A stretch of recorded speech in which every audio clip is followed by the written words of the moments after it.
talaga yung tumatak sa atin at ano yung nakuha natin during yung outreach activity. Let's say, wala kayong nakausap or may hindi magandang experience na nangyari, ganun pa rin ba yung mararamdaman natin ngayon? Sabihin, i-assess natin sa sarili natin.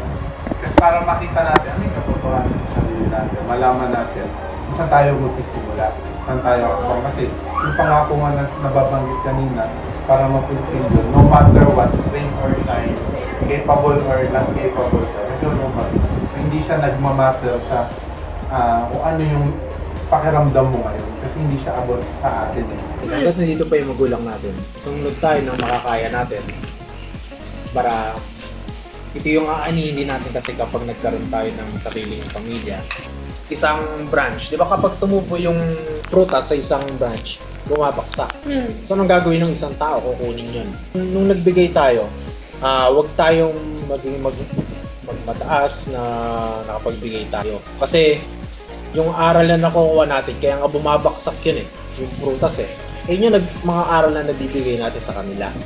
Tapos merong nakalagay, merong pangako doon na nasa loob.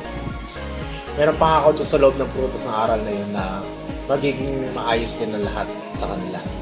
Sinusundan mo kung ano yung mga bagay na nakapaloob dun sa antay na yun. Which is Yahweh yun.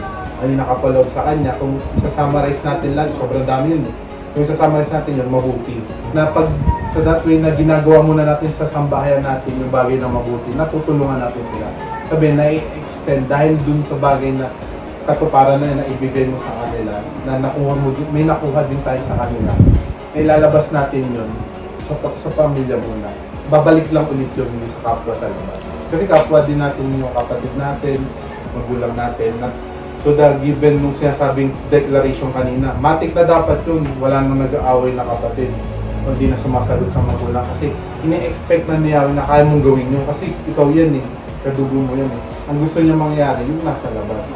Enable ang tao gumawa ng mabuti. Sa Bible,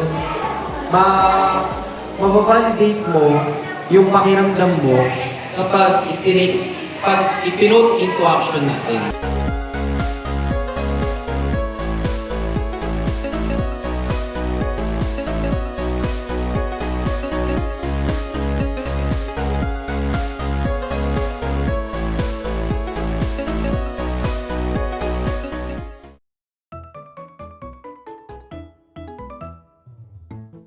Ito ay sapagkat ang lahat ng pangako ni Yahweh ay oo sa Kanya, at sa Kanya ang siya nawa, para sa kaluwalhatian ni Yahweh sa pamamagitan namin. Si Yahweh ang nagpapatatag at nagtalaga sa amin kasama ninyo sa pamamagitan ni Yahweh. Siya rin ang nagtataka sa amin at nagbigay ng katiyakan na siya ang banal na espiritu sa aming puso.